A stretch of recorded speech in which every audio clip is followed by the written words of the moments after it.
এলাকার মুরব্বিয়ান, এলাকার ভাইয়েরা, এলাকার বোনেরা, আসসালামু আলাইকুম ওয়া রাহমাতুল্লাহি ওয়া বারাকাতুহু। আমি সর্বপ্রথম আমার সৃষ্টিকর্তা আল্লাহ তাআলার কাছে কৃতজ্ঞতা প্রকাশ করছি একটি সুন্দর পরিবেশে, একটি সুন্দর সমাবেশে আসার সুযোগ পাওয়ার জন্য। যারা আমাকে এখানে আমন্ত্রণ করেছেন তাদের কাছে আমি কৃতজ্ঞতা প্রকাশ করছি। আমি আন্তরিক দুঃখ প্রকাশ করছি আজকে এখানে আসলে আমার লেট হওয়ার জন্য। আসলে আমি জানতাম না এত দেরি হবে। আমি ফারুকবাড়ি থেকে 7:30টার সময় রওনা দিয়েছি, এখানে এসে পৌঁছেছি। আমি কিন্তু মসজিদে জামাত ধরতে পারিনি। আমি প্রায় 1.5 ঘন্টা লেগেছে ফারুকবাড়ি থেকে এখানে আসতে। ওই ফেসবুকে দেখলাম প্রধান উপদেষ্টা এদিক দিয়ে গিয়েছেন, এই জন্য রাস্তা বন্ধ ছিল, আমি গেছিলাম। আমি আন্তরিক দুঃখ প্রকাশ করছি। সম্মানিত ভাইয়েরা, সম্মানিত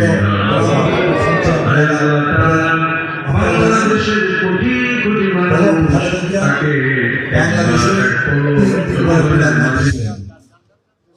তিনি অসুস্থ হাসপাতালে চিকিৎসাধীন আছেন। তার সুস্থতা কামনায় আজকে আমাদের এই দোয়া মাহফিল। তিনি কিভাবে সুস্থ হলেন, তিনি কিভাবে অসুস্থ হলেন, এটা হলো বড় কথা। সম্মানিত এলাকাবাসী, আপনারা জানেন বেগম খালেদা জিয়া দীর্ঘ 16 বছর এই ফ্যাসিস্ট সরকারের আমলে তিনি একটি মিথ্যা মামলায় তাকে সাজা দেওয়া হলো 10 বছর। তিনি 6 বছর কারাবরণ করেছেন। এই যে মামলা, এই মামলাটা কি এটা আমাদের জানতে হবে। মামলাটি হলো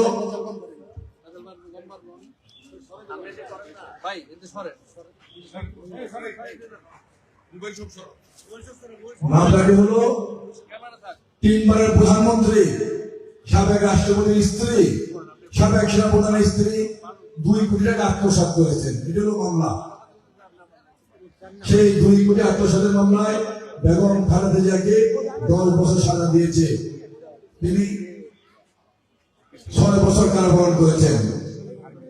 কারাগারে কিন্তু তিনি সুস্থ অবস্থায় গিয়েছিলেন। যেদিন কারাগারে যান সেদিন কিন্তু এই মহাপ্রজার দিয়ে হাজার হাজার লোক দিয়ে তিনি গাড়িতে করে তিনি কারাগারে গিয়েছেন। আর আমরা আজকে তিনি জেলখানায় গিয়ে অসুস্থ হয়ে পড়লেন। সম্মানিত এলাকার মুরব্বিয়ানগণ, ভাই বোনেরা, আপনারা দেখেছেন টিভির পর্দায় ফ্যাসিস্ট প্রধান শেখ হাসিনা হাসতে হাসতে তিনি বলেছেন তার পিয়ন 400 কোটি টাকার মালিক, তার পিয়ন হেলিকপ্টারে চলাফেরা করে। গ্রেপ্তার হননি, মামলা হননি, জেলেও যাননি। বাংলাদেশ ব্যাংক থেকে হঠাৎ করে ফ্যাসিস্টরা বলে 4000 কোটি টাকা উধাও হয়ে গেল। আর অর্থমন্ত্রী বললেন 4000 কোটি টাকা কোনো টাকাই না। এই যে 4000 কোটি টাকা বাংলাদেশ থেকে উধাও হয়ে দেশের বাইরে চলে গেল, কোনো মামলা হলো না, কেউ গ্রেপ্তার হলো না, কেউ তো জেলও খাটলো না। আর 2 কোটি টাকা আত্মসাতের মামলা, যে মামলা বেগম খালেদা জিয়া উঠাননি, ব্যাংকে আছেন, ওই 2 কোটি টাকা বৃদ্ধি হয়ে 8 কোটি টাকা হয়েছে। সেই মামলায় একটি মিথ্যা মামলা, 3 বারের প্রধানমন্ত্রী, সাবেক রাষ্ট্রপতির স্ত্রী, সাবেক সেনাপতির স্ত্রী, তাকে 2 কোটি টাকার মামলায় তাকে 10 বছর সাজা দিলেন। তিনি 6 বছর কারাবরণ করলেন। তিনি সুস্থ অবস্থায় জেলে গেলেন। জেলে গিয়ে তিনি অসুস্থ হয়ে পড়লেন। জেলখানায় তাকে প্রয়োজনে মেরে ফেলার চেষ্টা করা হলো। জেলখানায় যখন তিনি অসুস্থ হলেন, বাংলাদেশের বিশেষজ্ঞ ডাক্তাররা তাই চিকিৎসা করলেন। তারা ডাক্তাররা বললেন বাংলাদেশের মাটিতে বেগম খালেদা জিয়ার আর কোন চিকিৎসা নেই, তাকে উন্নত চিকিৎসার জন্য বিদেশে পাঠাতে হবে। শেখ হাসিনা কিন্তু বেগম খালেদা জিয়াকে উন্নত চিকিৎসার জন্য বিদেশ পাঠানোর অনুমতি দেননি। বিদেশ থেকে বিশেষজ্ঞ ডাক্তাররা আসলেন, তারা কিন্তু একই কথা বললেন, বাংলাদেশের মাটিতে বেগম খালেদা জিয়ার আর কোন চিকিৎসা নেই, উন্নত চিকিৎসার জন্য তাকে বিদেশ পাঠাতে হবে। সেই হাসিনা অনুমতি দেননি। বেগম খালেদা জিয়া তিনি অসুস্থ অবস্থায় কারাগারে ধীরে ধীরে মৃত্যুর কুলে ঢুকতে লাগলেন। সেই হিসেবে ভেবেছিলেন হয়তো বিনা চিকিৎসায় বেগম খালেদা জিয়া মৃত্যুবরণ করবেন, অথবা তিনি মৃত্যুর ভয়ে মৃত্যুর কষ্টে ফ্যাসিস্ট শেখ হাসিনার সাথে আপোষ করবেন। সেই হিসেবে ভেবেছেন তারেক রহমান মায়ের মৃত্যুর কথা ভেবে, মায়ের কথা চিন্তা করে ফ্যাসিস্ট সরকার শেখ হাসিনার সাথে আপোষ করবেন। কিন্তু না, যেই নেত্রী দীর্ঘ 9 বছর এরশাদের বিরুদ্ধে আন্দোলন সংগ্রাম করেছিলেন, এই এরশাদের সময় বেগম খালেদা জিয়াকে বহুতবার গৃহবন্দী করে রাখা হয়েছিল, বহুতবার রাস্তায় গাড়ি থেকে নামিয়ে রেখেছিল, সারাদিন রাস্তায় বসেছিলেন। বেগম খালেদা জিয়াকে কুরবানি হোটেল থেকে টেনে হিসেবে গ্রেপ্তার করা হয়েছিল। তারপরে কিন্তু বেগম জিয়া এর সাথে সাথে আপোষ করেননি। আপোষ করেছেন দুটি দল, এক হলো শেখ হাসিনা এবং জামাত ইসলাম। এর সাথে সাথে আপোষ করেছিলেন, এর সাথে আন্ডারে নির্বাচন করে এরশাদকে বৈধতা দিয়েছিলেন। আর বেগম খালেদা জিয়া বাংলাদেশের ছাত্র সমাজকে, যুব সমাজকে, শ্রমিক সমাজকে, আপামর জনগণকে নিয়ে ঐক্যবদ্ধ আন্দোলন সংগ্রাম করে এর সাথে পতন নিশ্চিত করেছিলেন, বাংলাদেশের মানুষকে গ্রহণ উপহার দিয়েছিলেন। সেই নেত্রী শেখ হাসিনার সাথে আপোষ করবে, এটা কখনো হতে পারে না। কিন্তু শেখ হাসিনা ভেবেছিলেন আপোষ করবেন। উল্টো বেগম খালেদা জিয়া মৃত্যুর কষ্ট পেও, মৃত্যুর যন্ত্রণা পেও এই বাংলাদেশের মানুষকে সমস্যা নেই। তারপরও বাংলাদেশের মানুষ এদেশের স্বৈরাচারী হাসিনা থেকে, ফ্যাসিস্ট থেকে দেশকে মুক্ত করে দিল, আন্দোলন করো। এটা ছিল বেগম খালেদা জিয়ার আহ্বান। এই আহ্বানে আমরা কারখানার নেতৃত্বে দীর্ঘ 16 বছর আন্দোলন সংগ্রাম করে এই ফ্যাসিস্ট শেখ হাসিনাকে এদেশ থেকে আমরা বিতাড়িত করেছি। শুধু শেখ হাসিনা নয়, শেখ হাসিনার সমস্ত মন্ত্রীরা, শেখ হাসিনার সংসদের সমস্ত এমপিরা, এমনকি জাতীয় মসজিদের খতিব শহীদ চুলের মতো এদেশ থেকে পালিয়ে গিয়েছেন। গত শুক্রবার সারা বাংলাদেশের বিভিন্ন মসজিদে, বাংলাদেশে এমন কোন মসজিদ নেই যেখানে বেগম খালেদা জিয়ার জন্য দোয়া করা হয়নি। শুধু মসজিদ নয়, বিভিন্ন ধর্মের মানুষরা কিন্তু তাদের প্রার্থনাগারে তারা প্রার্থনা করেছেন বেগম খালেদা জিয়ার সুস্থতা কামনায়। অর্থাৎ বাংলাদেশের সমস্ত মানুষ কিন্তু বেগম খালেদা জিয়ার জন্য সুস্থতার জন্য দোয়া করেছেন। জামাত ইসলামের প্রতিষ্ঠাতা মাওলানা মজুমদার সর্বপ্রথম তার বক্তব্য এবং বইতে লিখেছেন, আমাদের নবীজির বিরুদ্ধে বলেছেন, লিখেছেন। তিনি বলেছেন আমাদের প্রিয় নবী হযরত মুহাম্মদ সাল্লাল্লাহু আলাইহি ওয়াসাল্লাম জীবন দশায় অনেক ভুল করেছেন, তার তোবা করা উচিত ছিল, তিনি তোবা করেন নাই। হযরত মুহাম্মদ সাল্লাল্লাহু আলাইহি ওয়াসাল্লাম ভুল করতে পারে? হযরত মুহাম্মদ সাল্লাল্লাহু আলাইহি ওয়াসাল্লাম নিষ্পাপ, আল্লাহ তাআলা তাকে নিষ্পাপ হিসেবে সৃষ্টি করেছেন। কিন্তু জামাতের প্রতিষ্ঠাতা বললেন যে আমাদের নবী করিম সাল্লাল্লাহু আলাইহি ওয়াসাল্লাম জীবনে অনেক ভুল করেছেন। এটা আমার কথা নয়, এটা মজুদের কথা।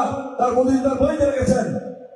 এই মজুদি তার বইতে আরো লিখেছেন তৎকালীন অনেক যুদ্ধে পরাজয় বরণ করেছেন, কারণ আমাদের প্রিয় নবী এবং সাহাবীরা নবী ছিল, নবীর কারণে পরাজয় বরণ করেছেন। অর্থাৎ জামাত প্রতিষ্ঠা হওয়ার পর কিন্তু ইসলামকে ধ্বংস করার চেষ্টা শুরু করেছেন। এই কারণেই পাকিস্তানের মানুষ জামাতকে কখনো গ্রহণ করেনি, জামাতকে ধিক্কার দেয় পাকিস্তানের মানুষ।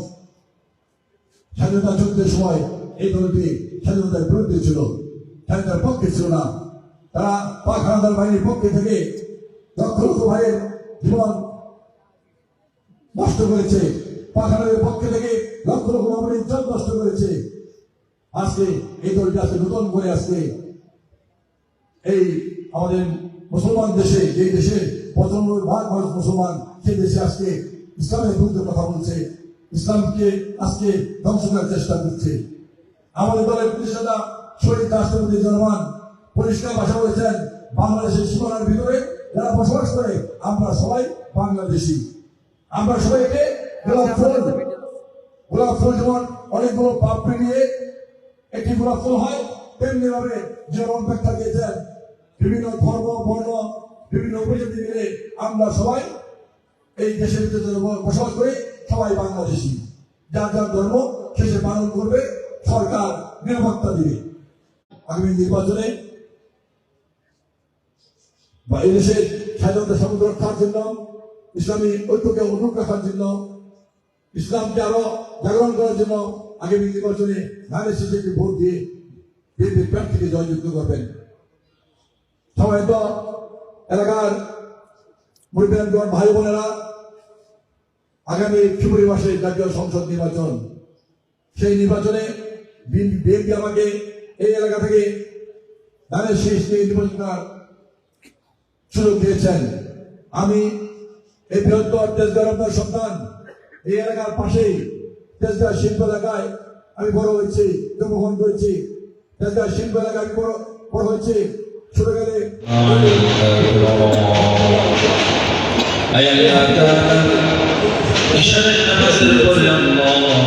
তোমার ঘরের মুসলিম